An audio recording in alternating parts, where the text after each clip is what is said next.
All right, we're just about ready to head out to Oregon, Wisconsin to check out the sighting location of the most recent Lake Michigan Mothman sighting. So basically, this happened the evening of last Thanksgiving between like 10 and roughly 11 p.m.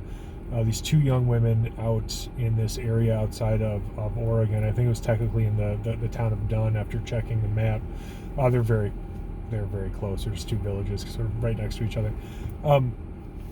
Witnessed what they described as an 8 to 9 foot tall, bulky flying humanoid with a 10 to 15 foot wingspan. They described it as being, I believe, dark brown in color.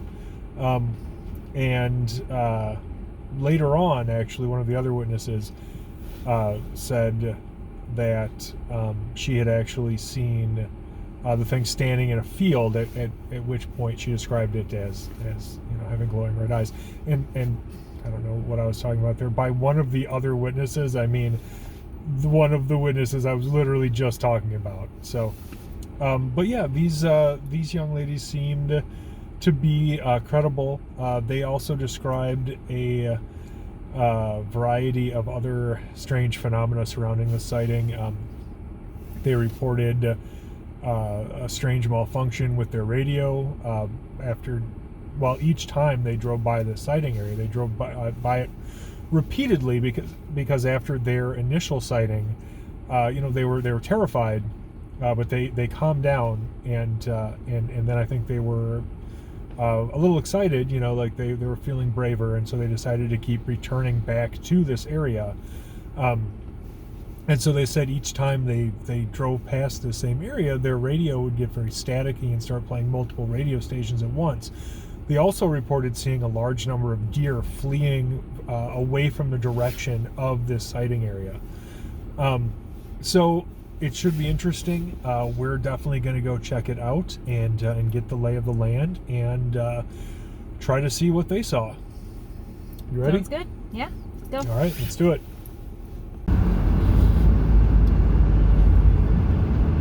All right, so we're less than a mile away from the intersection where these two young women said that they had their sighting.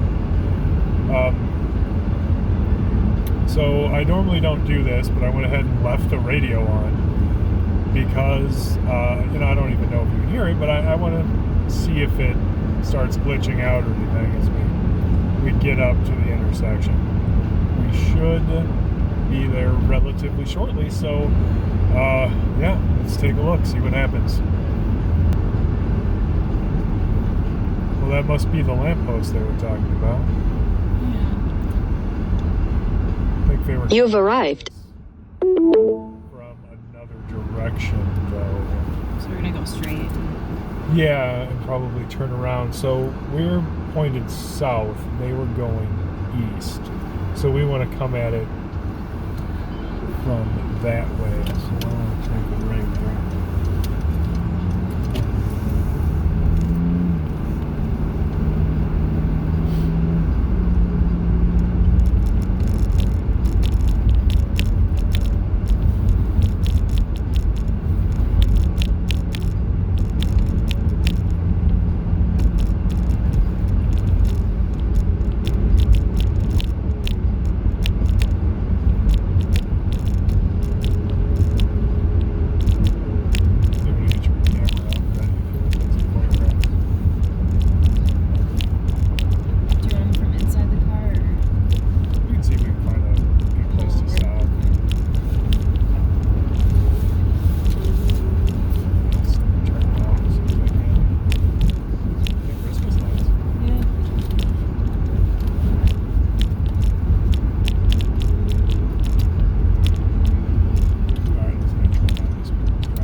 So far.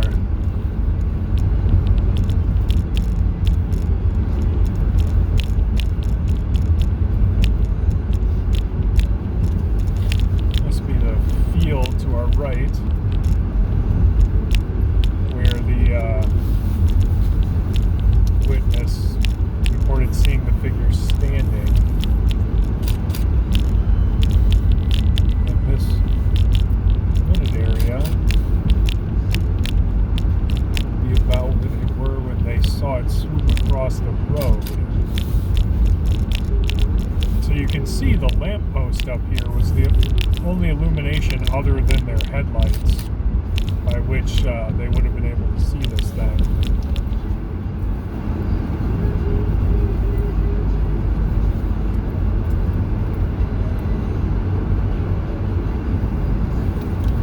So, here, actually, let's see. If you want to be able to see what you're doing.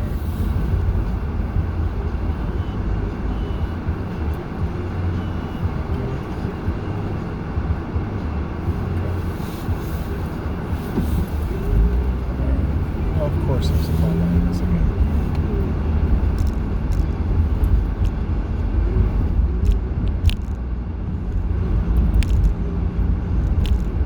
Yeah, just kind of keep it towards this field.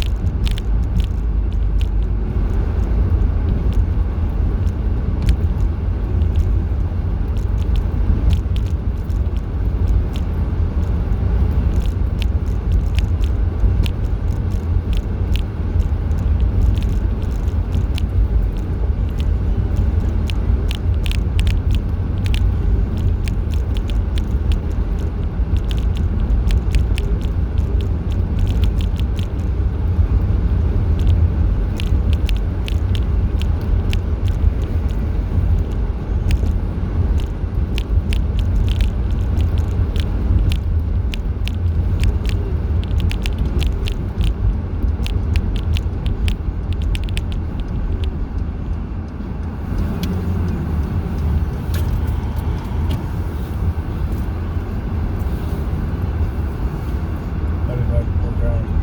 I think fine. Okay.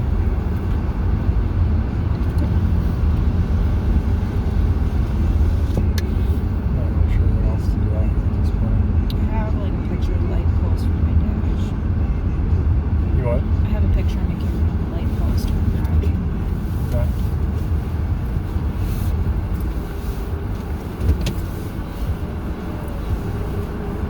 Chris, I was going to say that this is the area. This is it. We checked it out from the witness's perspective. Don't really know what else to do. What else is there to do? We checked it out. No, yeah, I think, well, we're able to verify all of the details, like all of the geographic details of their sighting, and that's the important thing. Right. Did not experience any of the radio glitches or anything like that. Just disappointing, but not necessarily surprising.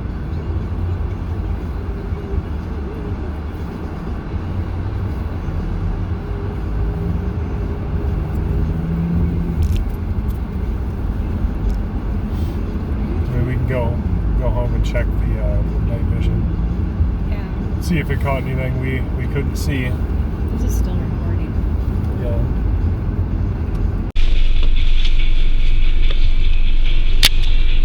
Let's try this real quick.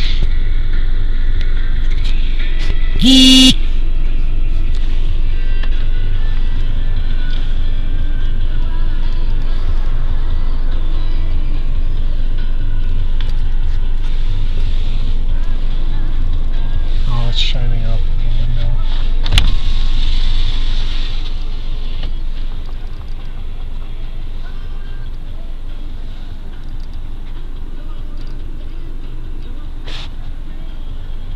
Okay, here's what I want you to do. Take this, you have to roll your window down, and I'm just going to drive past that field nice and slow. Alright? Okay. So just wait for me to turn around, and then you can roll your window down, and we'll just be cold for a second. We're just rolling down now, I guess.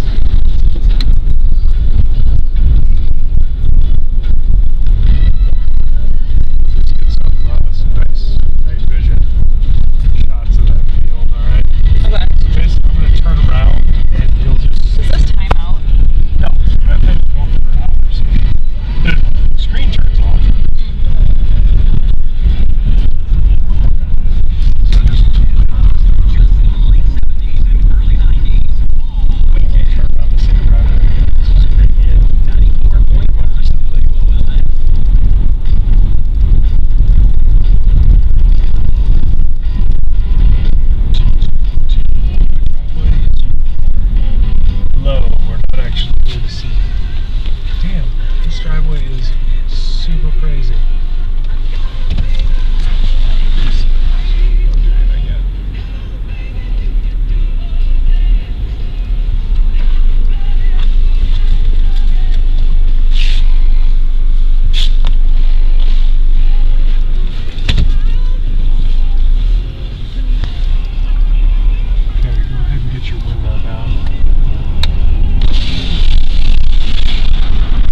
So here we are back in Madison, just returning from outside of Oregon near the town of Dunn.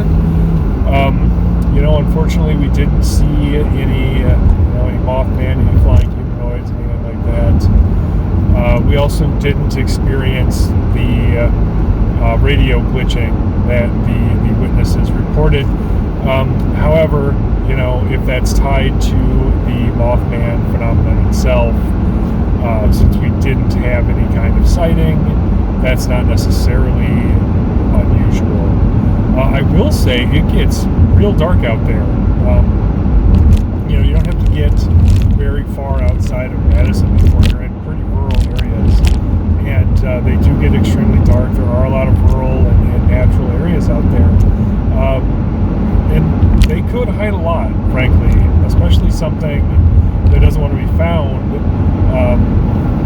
Really, especially also if that's something that doesn't want to be found has abilities or attributes that are beyond our understanding. So, all in all, very interesting. We certainly were able to corroborate and verify all of the geographic details and everything else that the witnesses provided. They were very, thorough and forthright in that regard. So, all in all, sorry that we didn't see, Mothman, of course, but it was still a good trip, and I think it was valuable. Yep. What do you think?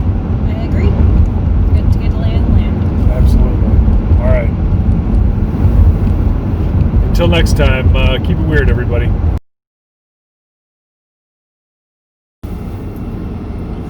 All right, so even though we didn't notice anything unusual during our initial trip out to the sighting area for the winged humanoid reported near Oregon, Wisconsin, when we examined the video, we did hear some very interesting audio interference, and that showed up on the video filmed from like my cell phone camera and also our body cam, and so that was very unusual, and it sort of does corroborate what the witnesses reported as far as the weird interference they were receiving while listening to their radio. Now, I did look up the radio that they would have had, like that they were listening to. They were driving a 2008 Hyundai Santa Fe, and so that is a digital radio. It's obviously 5 years older than the one that's in our car, but it runs on sort of the same principle. So I'm not sure why their radio was receiving that interference when ours wasn't. There are a couple things that came to mind, like maybe the radio station they were listening to had a particularly weak signal or something in that area, and if that's the case, then maybe the interference was more pronounced, and because maybe the radio station we were listening to had a stronger signal, that interference was cut out, because these digital radios, they are made to silence a lot of that noise, so you don't tend to get a lot of interference going through.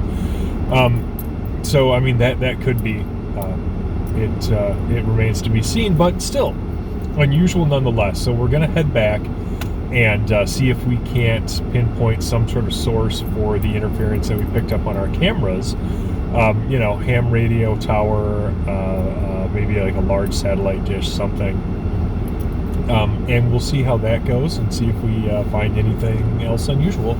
Yeah, and it's I just like to point out that we came into the sighting area on a different road. We never had that disruption until we got to the sighting area. That's an excellent point. Specific. It was a very specific area it happened. We even left that area, came back, and it did it again. So it was very consistent. in that area on both cameras. So yeah, no, that's an excellent point. It really was localized to this one specific area, and that is so unusual. I can't. It's difficult for me to even express how unusual that is. Just to only receive that interference on our camera equipment in this one specific localized area, which also happens to be like this sighting area, is just baffling. Until right, yeah, it's weird. Everything about it is so strange. So we're gonna go see if if we can find something like some sort of prosaic explanation for this, and if not, then yeah, we have a real mystery on our hands. All right, let's check it out. Yeah. All right, well, we are once again on Sand Hill Road. We're going to be coming up to the intersection in just a bit here. I did want to start the video nice and early because I want to see where this audio interference kicks in, if it starts again. We don't know that it will. So yeah, we will see. You may hear the radio in the background here. Again, I don't normally have it on, but on the off chance that we do experience the same interference with the radio this time somehow, I want to have it on just in case.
Intersection. I'm going to turn right here, so we will be headed west briefly and then turn around, so we're headed east again. But this specifically, where I'm turning into now, is where the interference seemed to begin before. So let's take a look at these houses out here.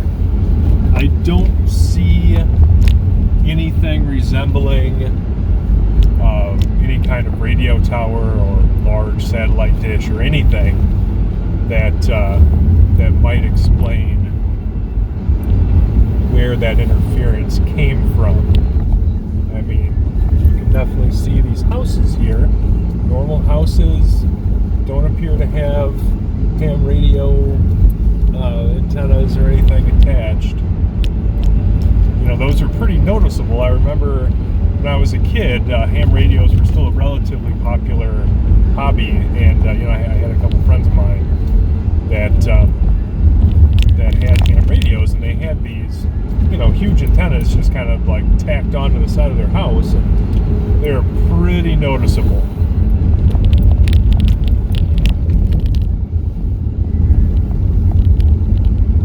All right, so I'm going to turn around up here. Head back the other way just to double check, make sure that we've sort of accounted for everything we can see in this area. There's been no interference on the radio itself, so. All right, I'll turn around this people's driveway. Don't mind.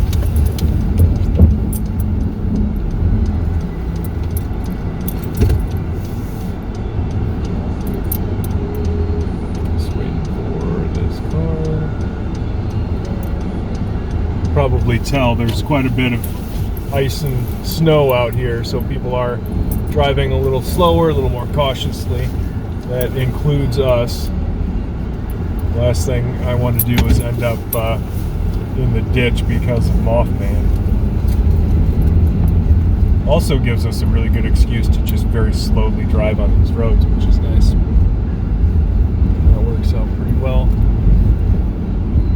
So, yeah, so far I don't see anything that could explain it. Emily? I don't either. I mean, I'm curious to see if how the snow and ice on the road affects this. If we hear it again, I don't know if that would be a factor, but that is a difference within the week that we've been here since. Sure. I mean, signals travel differently in different weather conditions, so sure. I suppose, yeah. Just a thought that popped to mind. No, I'm glad you mentioned it.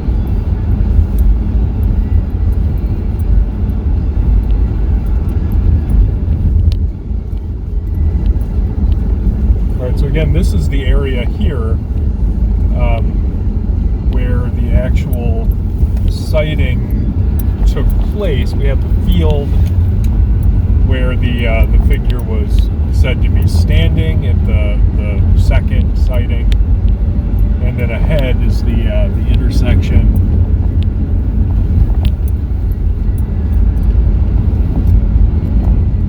where they saw the figure swooping down over the road.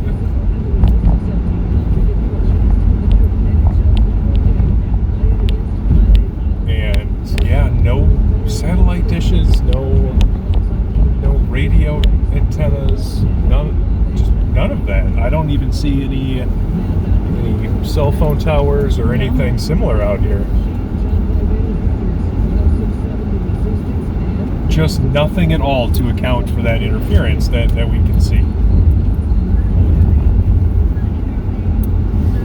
All right, well, the mystery deepens. We'll have to keep digging, I guess.